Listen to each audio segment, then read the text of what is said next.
We're going live now. Well, I ain't no Albert Einstein, but I feel that something's wrong. Yes, it is. No, I ain't no Albert Einstein. I just feel that something's wrong.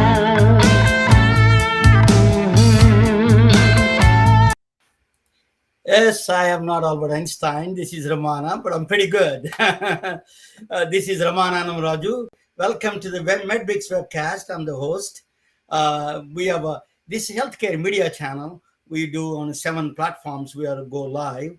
That's what it is on the YouTube, international, national, several channels. We go on a media streaming channel. So it is a very. I the format is that I introduce some guests and we talk about a little bit the present healthcare system, and then I present a topic, and then that is the model of our show. So I'm going to introduce you a very distinguished guest. Let me introduce you without further ado. Is Dr. George Matthew is a Chief Medical Officer for Gidalus, a global multilingual electronic health records platform. Actually, it's a platform. He is a doctor. He is a doctor. IT guys should be afraid of. He has the MD from Boston University and have multiple board certifications. Board certified in internal medicine and board certified in preventive medicine and assistant professor of medicine. He has MBA from Duke and have a certification from the American Board of Artificial Intelligence in Medicine, and is a member of the privacy workforce of the National Institute of Standards and Technology.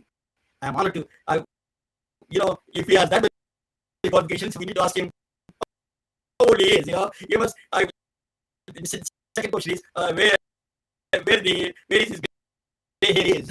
I'm honored to have him. Let's welcome Dr. Matthew. Just let me bring him to the table to the main show. Dr. Matthew, welcome here. Thank you, Ramana. Thank you for inviting me. Yeah, thank you. Let me ask you. I'm just saying, funny. You have so many qualifications.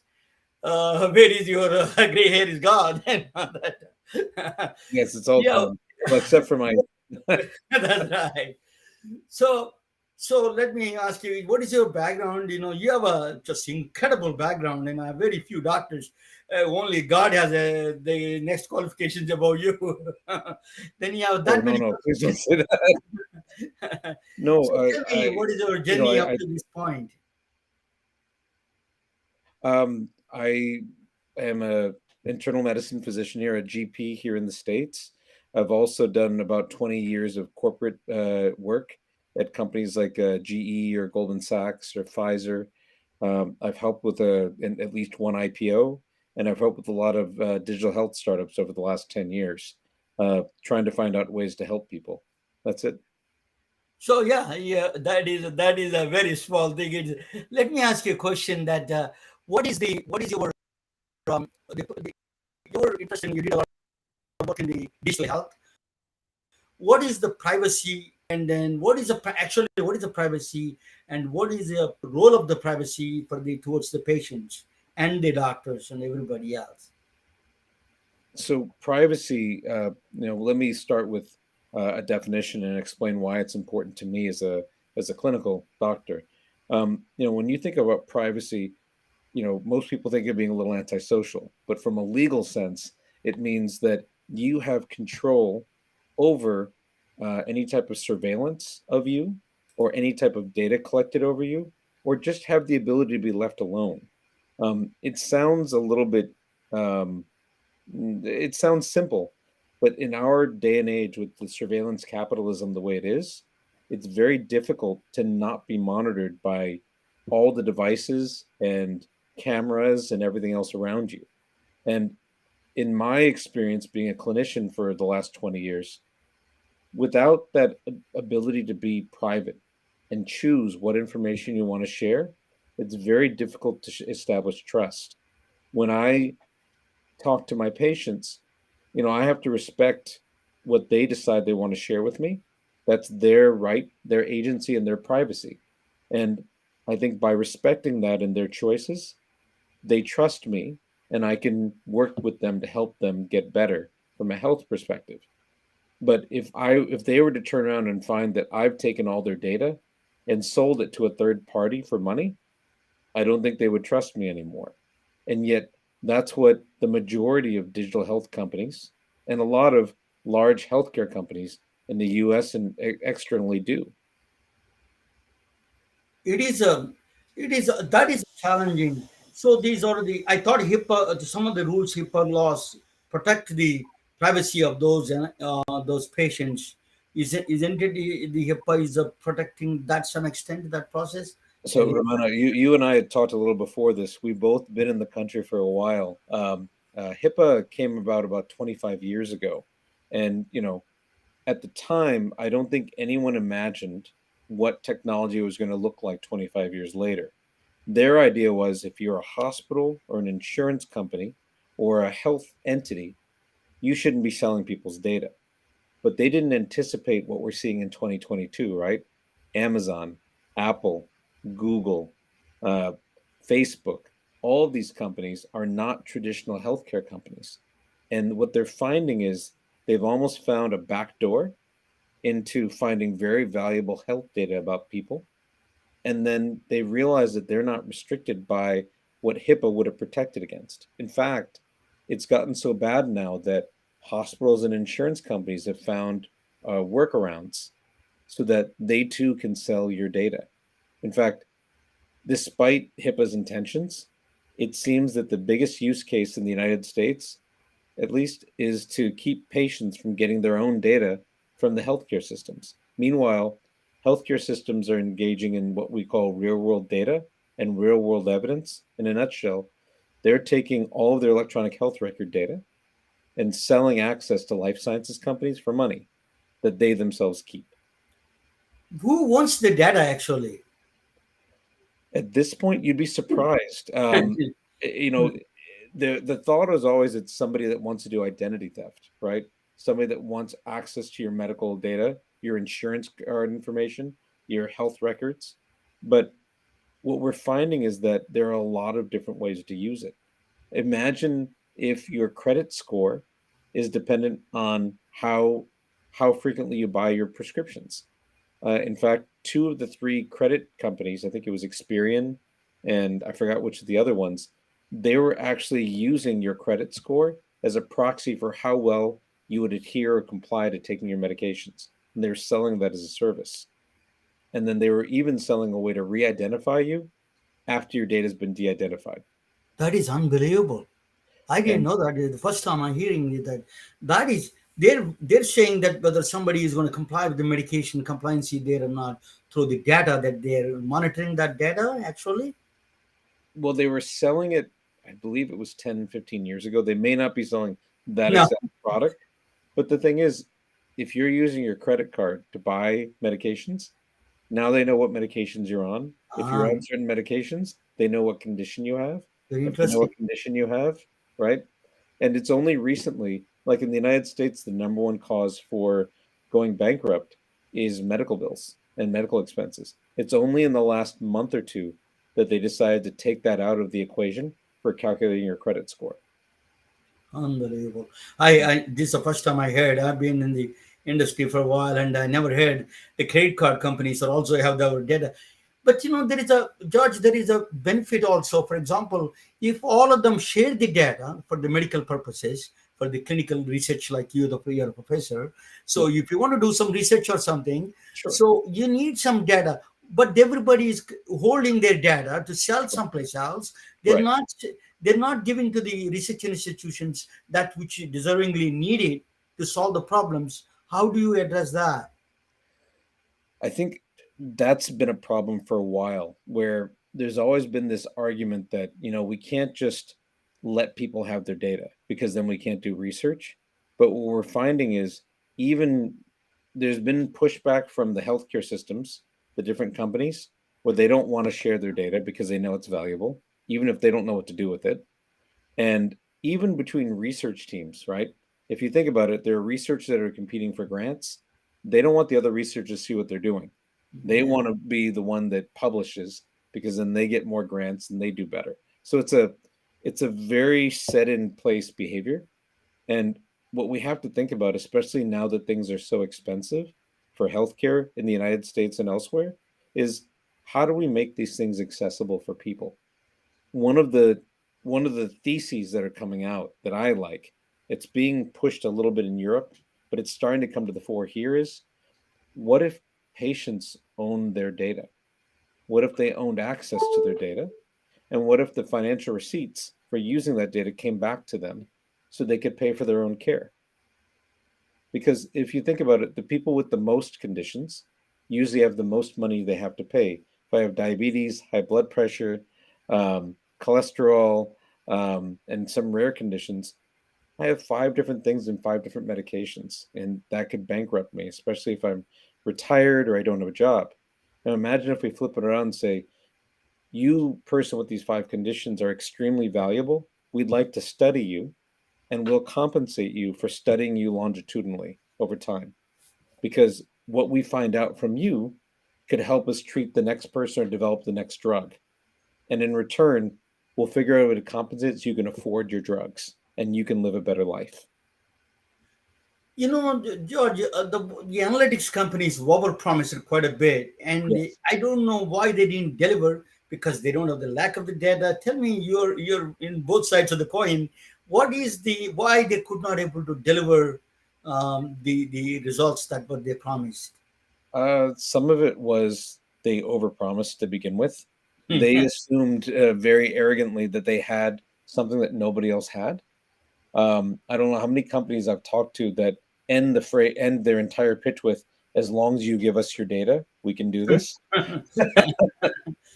But I think the other thing structurally that's a problem is that the data is very dirty, right? It's very low quality data. And it's either incompletely filled in or things are missing, or it's not structured in a way that you can compare side by side. And that's why they say for most data scientists, 80% of their time is spent cleaning the data to make it something. Because if you think about it, let's say you get 1,000 patients' data, but it's all dirty. And by the time you clean it up, it's almost like a funnel. You have 5 patients.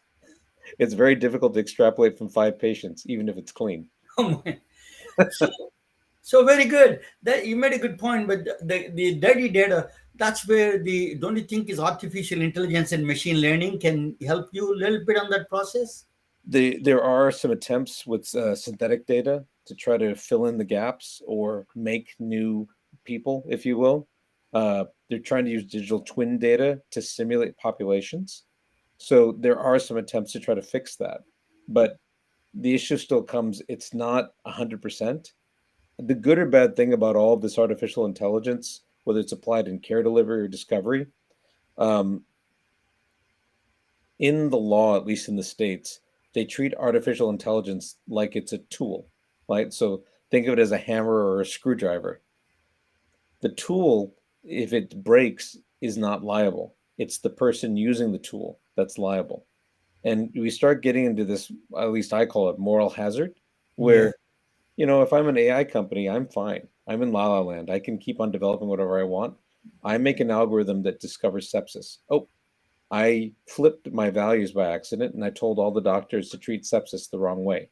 All the ones that have sepsis, I'm telling them they don't. And all the ones that don't have sepsis, I tell them they do. The ones that they think they have it get antibiotics. The ones that don't get any and they die. That After all is is said and done, it's the doctor that's so the responsible. doctor is responsible. This is that's a legal structure has to change in that direction. Because these companies cannot go unscathed that to throw something and then see that it works or not. So it put the responsibility to the doctor. That's why medical field is getting frustrated. One of the reason is they everything all the responsibilities they throw it on them without any giving the tools for them to that is a you addressed a very correct point. That is one of the point well taken. In fact, that's one of the policymakers should get involved in that kind of a when they throw the data structures without a cleaning. That is a responsibility of them. Their criminally live civil liabilities has to be there for them Without that, you are not going to improve the healthcare system just banging on the same thing on the doctors itself. I agree with you 100% on that. Yeah. So, let me ask you about the data part. You're getting can we get for research purposes, you're a professor, you're teaching for corona, you are in the middle of the coronavirus, you are in the Valhalla Medical Westchester Medical. You saw the firsthand all this, the virus spreading. What do you think of getting international data? Is using internet? I saw you were involved with a company called Daedalus. Yes. Is a global multilingual company. Is it possible that companies like that help to share the data anonymously and then improve the care for overall for everybody in the world? Yes. Let me start with well, I should say a conditional yes if. That's the more honest answer. Daedalus is a global health IT company, one of the largest in the world. We're in most countries. We're fairly small in the U.S., but we're very established in Europe, in Asia, including India. I think one of our largest projects was with Apollo Hospitals. We're in the Middle East. We're in Africa. So we're in South America. So we're all over. And one of our offerings is an interoperability suite to allow data to be moved from one point to another.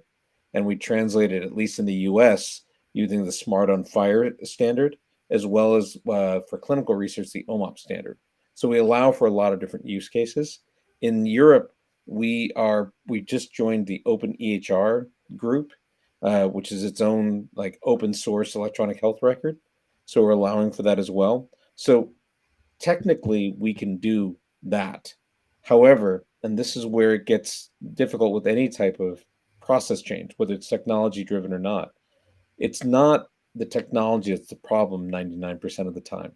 It's the people and the processes and their ability or inability or even desire to change. I used to do Lean Six Sigma at GE, and I was always struck by the fact that no matter how much you thought you were improving something, for somebody who's used to doing the same process day in and day out, unless they help to build a new process, they will fight anything tooth and nail because it interferes with what they have to do every day.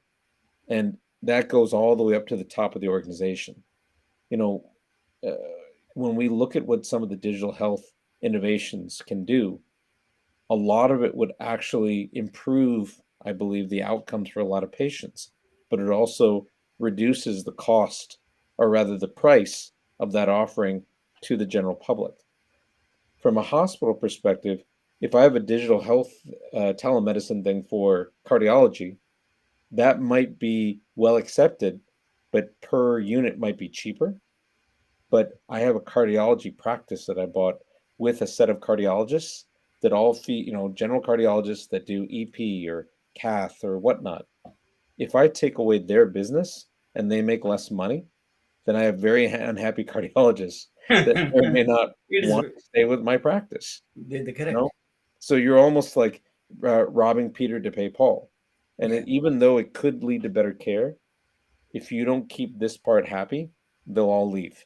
So it's that type of tension that gets in the way of even the basic solutions that we're talking about now, like interoperability. Was brilliant, what you said. Second question is just you touched on upon interoperability. I was talking with Dr. Howard Green. He's one of the proponents of all these things. He says, I interviewed him. He said that to me that interoperability is a more than a technical. It is a legal, political. It's all kinds of things involved in the corruption. Everything is involved in the interoperability. What is your take on that? I, I'm what do they say? A cynic is a disappointed optimist. I'm kind of a cynic. uh, Yeah. or a disappointed idealist. That's what it is. I think when they did the original high tech rules to bring electronic health records in, there is an assumption that, look, people will do the right thing. They'll share the data and patients will do better. And what we found is that the electronic health record companies like Epic and Cerner made a ton of money basically locking down the data and then making sure that, if you wanted to get access to the data, you had to join them. You couldn't just do it just any way you wanted to. And and I think that's the thing. What we're finding to exist in the US market, there has to be a business case to support it. It's not something I like. Quite honestly, like when you look at privacy as an example, everywhere else in the world, the EU, India, China, uh, they look at privacy as a human right. I mean, I think just recently, what was it, the data protection law in India was being pushed back after lobbying from Silicon Valley, uh, after being proposed back in 2019. But Mm. India's data protection law was seen to be the personal data protection bill was seen to be one of the most advanced bills out there, even better than GDPR in Europe. And GDPR has been the one of the biggest so far. Um, but we don't have that here in the States. What we have in the States is, because it's a business case, I term it privacy at a premium. When you look at Apple, which is now the biggest proponent of privacy in the US, by putting their privacy label on apps, Facebook has lost, I would say, tens of billions of dollars of value just because they can no longer just take data the way they want to. Google has started to make it adaptations as well. So there's a value in it, but what is happening now is Apple's not only charging a premium to use their products to preserve your data, but now they're creating their own ad network system that they will sell your data into to then make more money. So there has to be a business case for it, or else it won't work here. This last question I'm going to ask you about the international cases, particularly India, is one of the questions I have. They're all is a developing country still. They don't have the infrastructure. They don't have the money for that kind of digital health. What is how do they adopt the digital health? At the grassroots level, like villages and the towns. And I was from a my father is a village doctor. So how do they adopt this kind of a digital health technology in the small areas, small places that they bottom up? What kind of advice you have for that kind of situation? I mean, I think we have to acknowledge the fact that digital health isn't a solution for everything, right? The problem that we've had here in the States is that they make digital health apps for everything, whether it's good or not. Ramana, the case you were discussing before we got on the phone was a very good example of more technology isn't usually better. Um, but but I think what we have to look at from the point of view of what do what do physicians and nurses in, whether it's a village in India or a major hospital, need first? What are they trying to accomplish? And if it's a better outcome, how does digital health improve that or make it easier for them or cost less? The other kind of technology that I've been looking at, and it's in and out of trend now, is blockchain and distributed ledger. Yeah, Yeah. there are several countries now that are looking at applying it so that even if there's not a hospital or healthcare system nearby, having your own record and being able to pull it so that you have access to it, almost like a personal health record, but decentralized and secure so that nobody else can access it but you, may actually be the best, safest thing for you as an individual. As well as when you see your doctor, who you trust is not going to take your data and misuse it in any way. Um, if we can link that type of system to some of the for profit activities that are going on now in the States, like participating in clinical trials or grouping people together as virtual networks for some type of health insurance type scheme. I mean, just as an example, imagine having 100 diabetics that work together to manage their glucose and use peer-to-peer networking along with digital analytics to view their glucose, help each other to make sure they're taking their insulin or they're taking their glyburide or their medication, and actually reduce all their hemoglobin A1Cs together. With instead of having 10 doctors, maybe you get it down to one doctor and two nurses. Yeah? Now that group can go to an insurance plan that has a bunch of these diabetics on their books and say, we cost less, we deserve a lower premium.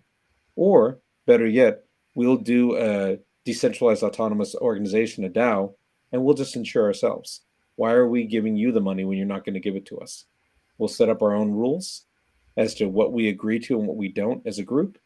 And then as people in the group need help, that money will be distributed accordingly. Well said. That is a question how this that the data is that what you were saying about the fun. I want to ask you. My son gave a very beautiful way of. He's a neuroscience graduate from Vanderbilt. He said that very interesting about the doctors and present day doctors. He said, "Dad, a person can have all the colors, but he cannot be a great artist, because he has the colors. He's like because he have the data, all the data available. Without a doctor, you cannot create a perfect picture of the health. You need a doctor to create that health picture. So that was the job of the doctor, to create the picture of the perfect health of the picture. That what he said. It's very interesting. So thank you. It's a truly an honor, George Matthew, Dr. Matthew. It is you have impeccable credentials. I'm very glad to spoke with you. It is truly an honor. Ramana, thank you. The honor is mine. Thank you so much for reaching out, and I hope I was helpful in some way. Thank you so much. All right, Bye. take care. Bye.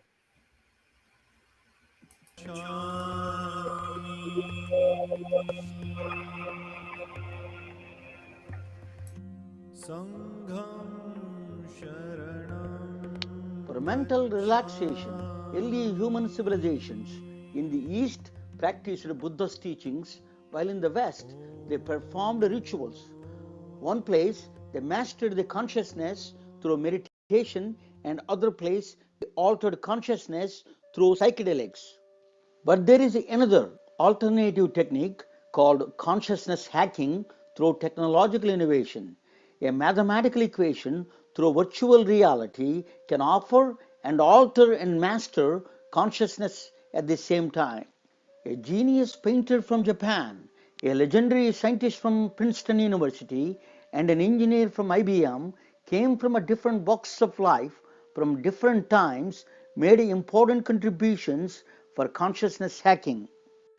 Benoit Mandelbrot was hired by IBM to solve a nagging problem in the early days of telecommunications. The problem is a noise popping up while sending the data across telephone lines. Noise is an undesirable or unwanted signal that gets randomly added to the actual information carrying signal. Mandelbrot noticed a fixed pattern of noise repeating across the telephone lines irrespective of the distance the data traveled. Mandelbrot recollected seeing a similar idea before, a picture of a giant wave on a children's spiral notebook.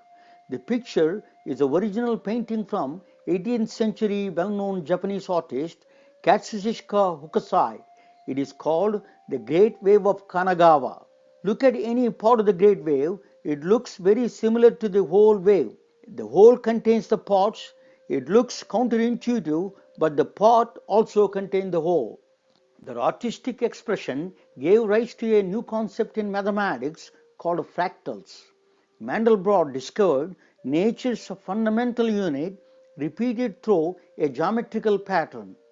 The same geometrical pattern is present everywhere in the clouds, seashores, trees, and even in the human bodies. The nervous system looks very similar to that of a lightning.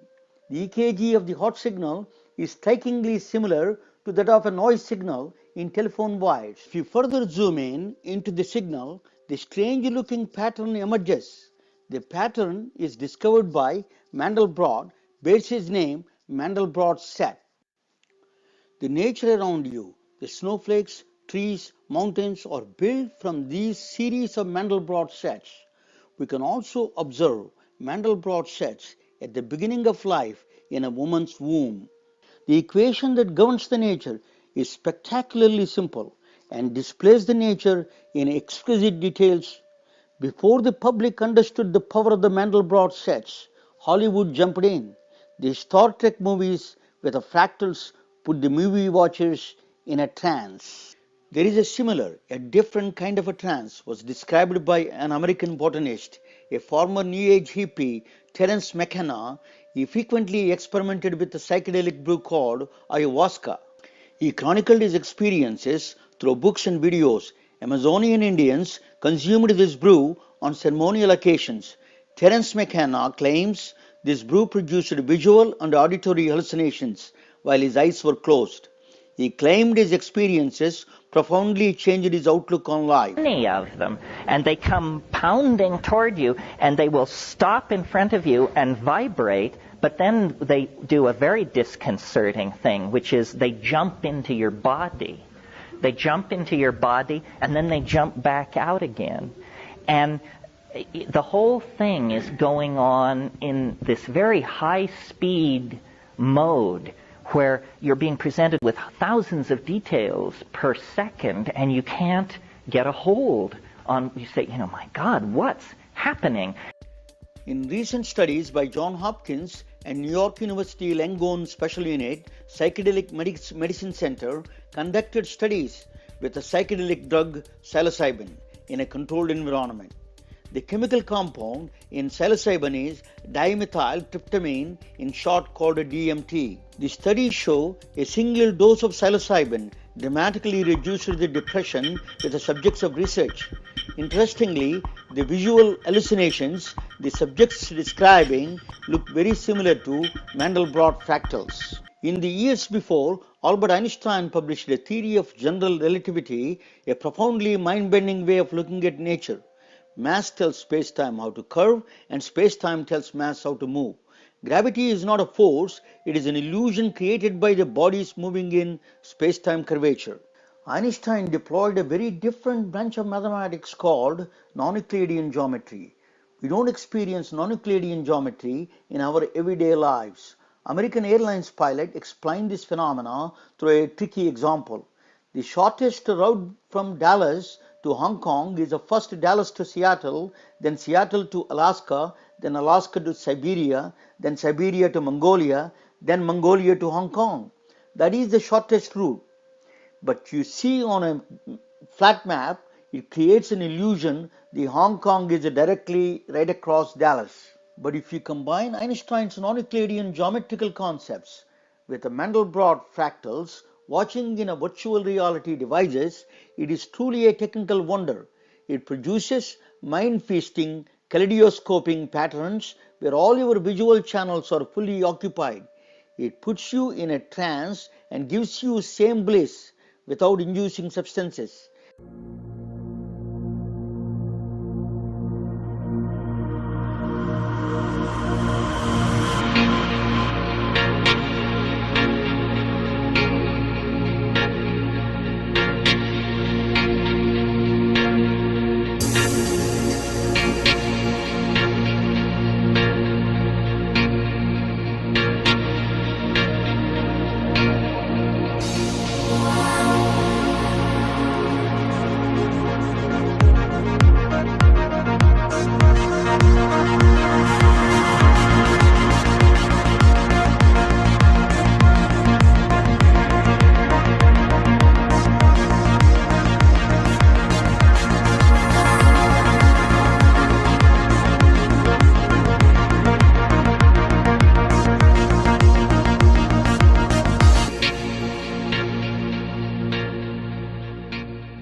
The fractals are nature's artistic expressions. Now you are in tune with the nature. Welcome to 25 milligram DMT experience without a DMT. Consciousness hacking through technology is a mass mental relaxation technique for modern humans. Thank you for watching.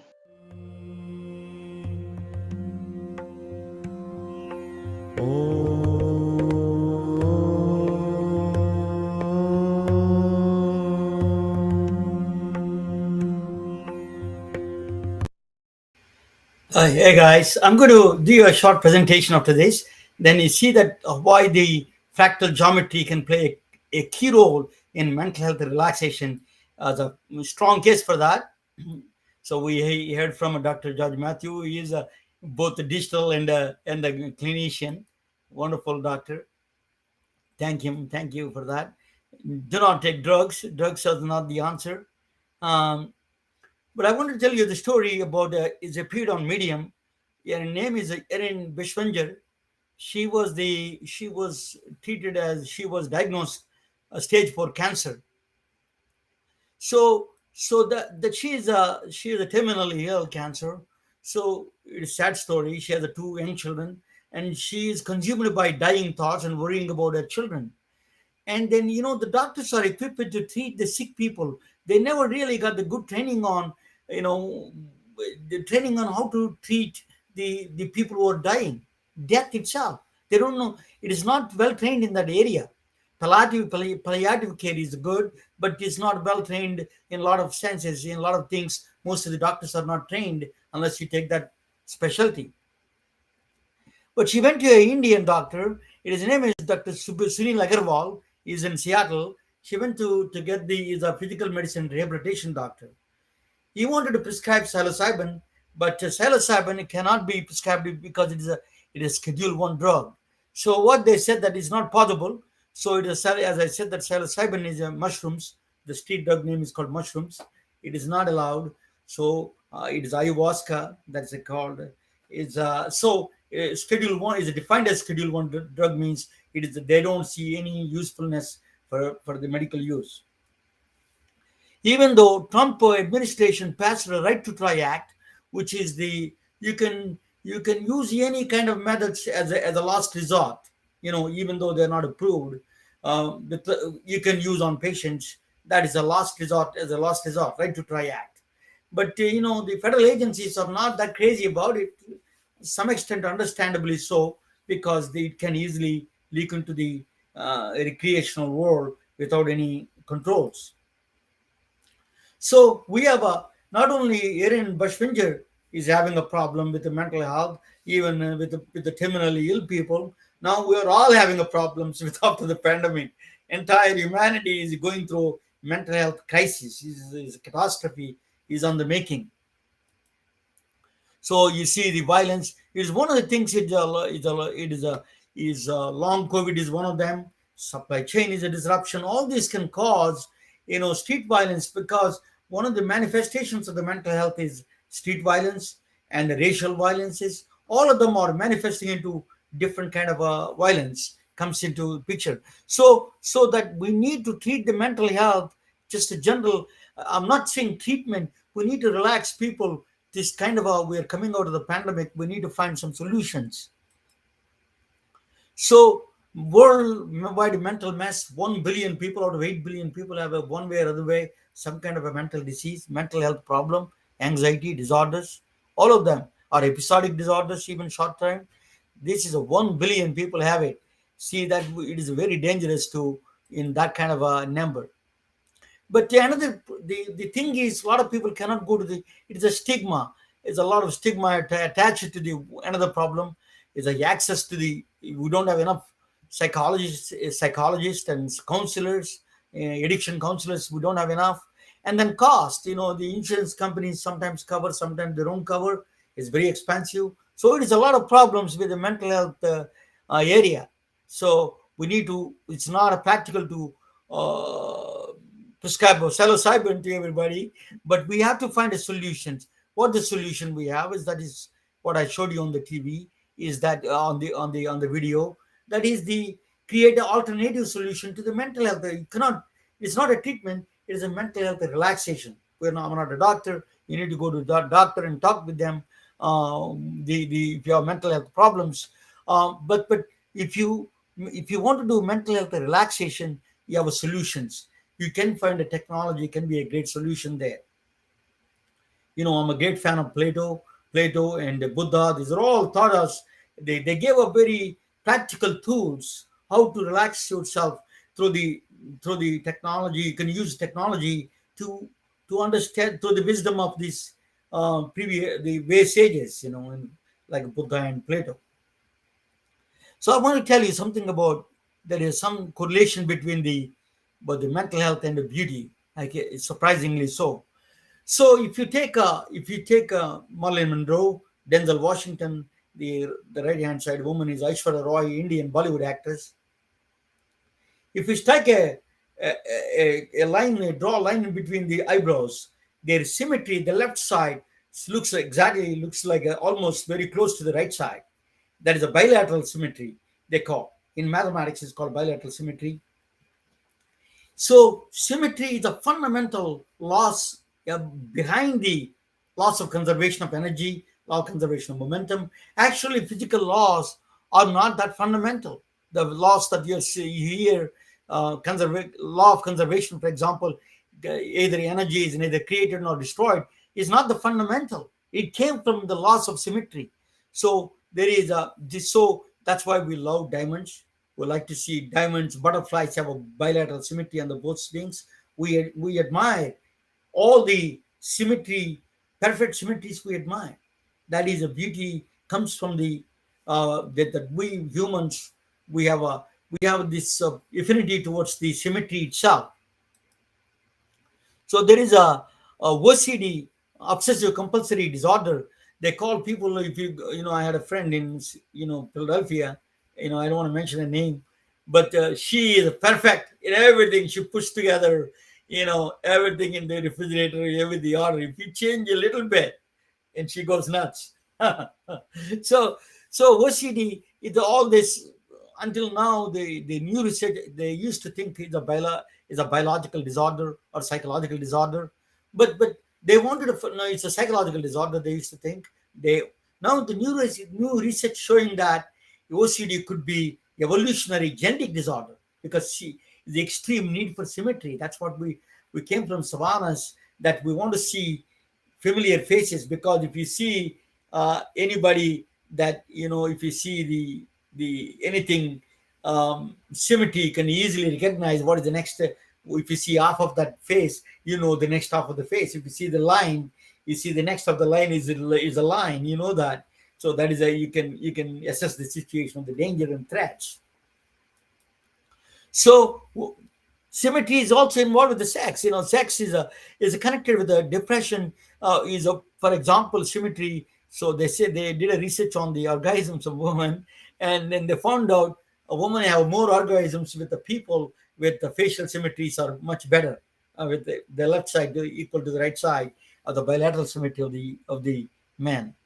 So same thing, particularly for women. That is one of the characteristics found out in the research study.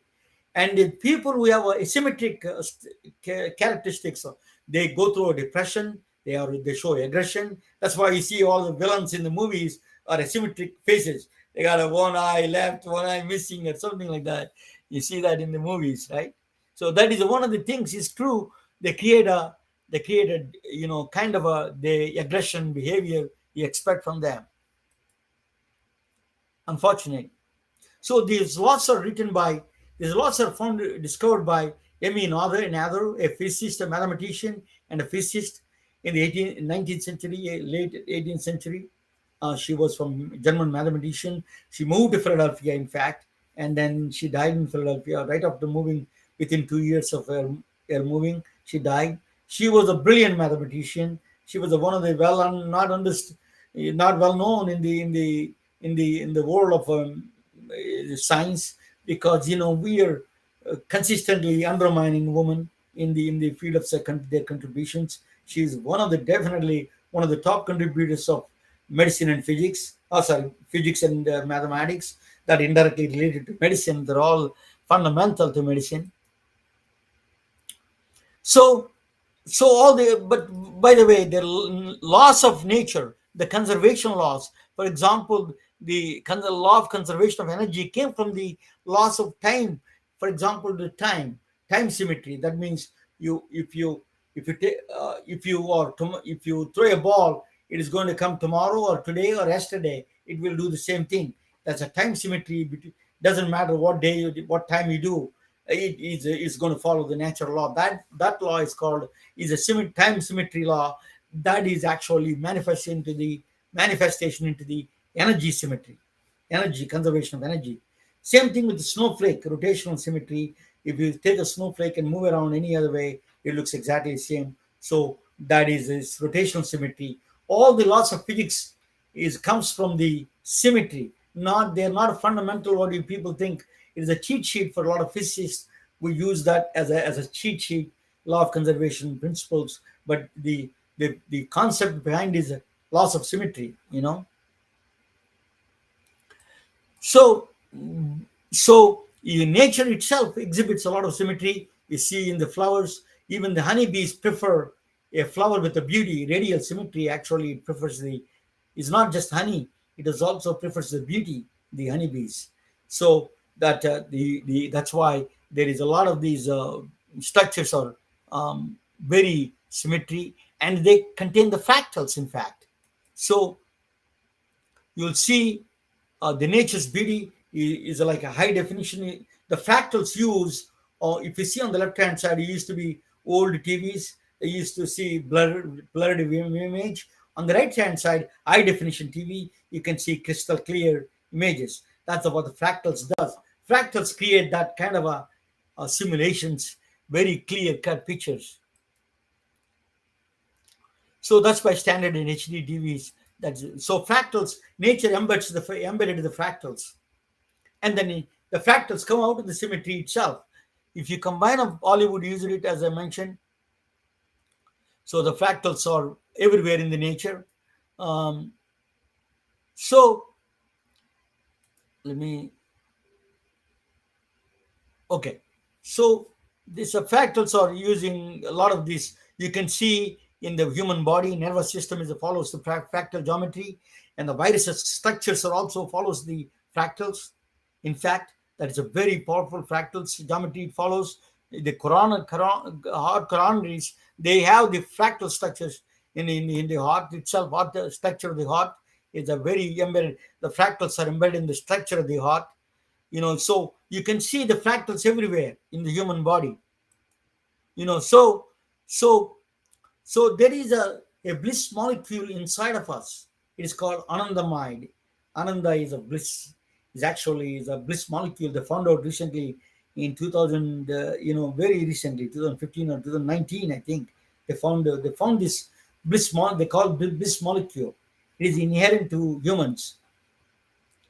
What it is, pregnant women have this bliss molecule. The elevation goes up. There's a neurotransmitter, actually. Anandamide is a neurotransmitter, is a chemical that it goes up because they feel bliss, they feel bliss, and they feel hungry during the pregnancy because they don't want them to move anywhere. They want to feed the baby. That's why the nature created a subway system to create this anandamide, a bliss molecule inside the body itself. So you don't need to borrow. You don't need to take mushrooms to get the bliss.